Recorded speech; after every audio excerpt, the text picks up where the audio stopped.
د ستنې په واسطه د غوږ او پوزې سوري کول په افغانستان کې ډیر دود دي. تاسې به په ډیره سختۍ داسې نجلۍ پیدا کړئ چې غوږ یا پوزه یې سوری کړې نه وي. مګر د غوږ او پوزې سربیره د دنیا ګوټ ګوټ کې زیات شمیر نجونې او هلکان خپل تناسلي غړي هم سوري کوي او زیورات پکې اچوي. نجونې د خپلو جنسي غړو سربیره د تیونو غوټۍ او نوم هم سوري کوي. د دې لپاره چې په امریکا کې یو څوک خپل تناسلي غړي سوري کړي باید کم تر کمه 18 کاله عمر ولري. همداراز د دې کار لپاره باید په کافي اندازه پیسې هم ولري، ځکه چې د سوري کولو لپاره په امریکا کې عام قیمت $75 او د زیوراتو لپاره یې تقریباً $50 نور اخلي. لومړی رازو د ستنې په واسطه د ښځینه جنسي غړو سوري کولو ته. په ښځو کې د تناسلي غړو د سوري کولو تر ټولو عام ډول د کلیټورل هوډ یا د نیغه کې خولۍ سوري کول دي. زیات خلک دا ګمان کوي چې دا د نیغه کې یا د بزر دانې سوري کول دي، مګر د نیغه کې سوري کول فني کسان نه ترسره کوي، ځکه چې په دې سره هلته عصبي رشتې تخریبیږي او د خوند حسي حجرې له منځه ځي. دا ډول سوري کول د کلایټوریس شاوخوا پوستکي باندې کیږي چې هیڅ عصبي رشتو ته زیان نه رسوي او په 3 ډوله وي. کلیټورس یا نیغه کې تعمود چې له پورته خوا څخه ښکته خوا ته د نیغه کې په امتداد سوري کیږي. کلیټوریس یا نیغې ته افقي چې له ښي خوا څخه چپ ته سوري کیږي. او کلیټوریس یا نیغه کې ته په یوه زاویه سره چې نیغې ته لږ څه په میلان سوري کیږي.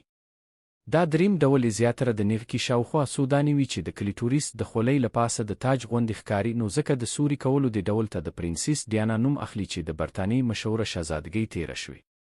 د ښځو د جنسي غړو د سوري کولو ډیر زیات ډولونه شته چې هر یو ته بیل بیل نومونه اخلي. یو بل ډول سوري کولو کې د نیغه کې دواړو خواو ته 2 حلقې ننباسي، بل ډول کې د نیغه کې له ښکتني لوري څخه حلقه ژوره ورننباسي او د نیغه کې پورته لوري ته یې راباسي. بل ډول کې له نامه لاندې د ویښتو د راختلو ځای سوري کیږي. پورته ذکر شوي هغه ډولونه و چې له نیغه کې پورې اړه لرله. نورو ډولونو کې د میتیازو د نل سوري کول شامل دي. همداراز د ښځو د فرج د داخلي او خارجي شونډو سوري کول دي چې یو یا هم دواړه یې سوري کوي. یو بل ډول چې ډېرې کمې ښځې کوي د فرج او مقعد تر منځ ځای سوري کوي.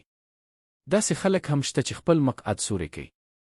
د جنسي غړو سوري کولو کې ښځې یوازې نه دي بلکې سړي هم دا ذوق پالي او په شوق سره خپل ذکر د ذکر پوستکی یا چمبیړی او خوټې سوري کوي او زیورات پکې اچوي. د ذکر پوستکی په سړیو کې هغه ځای دی چې له ډېر پخوا راهیسې خلک سوري کوي. د ذکر پوستکی د جنسي غړو په سوري کولو کې ډیر اهمیت لري، ځکه چې د سوري کولو په وخت ډیر درد نه کوي. له سوري کولو وروسته ژر بیرته جوړیږي او د دې ویره نشته چې عصبي رشتې پکې تخریب شي. دا سوري کول زیاتره د ذکر په سر کې په پوستکي باندې چې چمبیړی ورته وایي صورت نیسي. یو بل ډول سوري کول هم د ذکر د پوستکي په سر کې ترسره کیږي او حلقې پکې اچول کیږي چې د ذکر د راوتلو لاره بندوي. دې حلقو ته د پرهیزګارۍ حلقې وایي. په پخوا وختونو کې به والدینو د خپلو زامنو په تناسلي غړو کې دا ډول کړۍ اچولې او په دې توګه به یې له موټک وهلو څخه ساتل. د امپالانګ په نوم یو ډول کې د ذکر سر په افقي شکل او د اپاډراویا په نوم یې په عمودي شکل سوري کوي او زینتي حلقې پکې اچوي. د دې دواړو امپالانګ او اپاډراویا ترکیب ته میجیک کراس وایي. ډایډو هغه ډول پیرسینګ یا سوري کول دی چې د ذکر شاوخوا حلقه وي خولۍ پکې سوري کیږي. بل ډول پیرسینګ کې د ذکر له سوري څخه د ذکر د سر لاندې خواته سوري کوي. د همدې برعکس حالت کې د ذکر د سر پورته خواته سوري کوي او کړۍ د ذکر له سوري څخه بل خواته وباسي. لنډه دا چې د تناسلي غړو سوري کول او هغو کې زینتي کړۍ اچول د سیکس په وخت کې کله ناکله ستونزې پیدا کوي، مګر خوند هم زیاتوي او ښایست کې هم رول لري.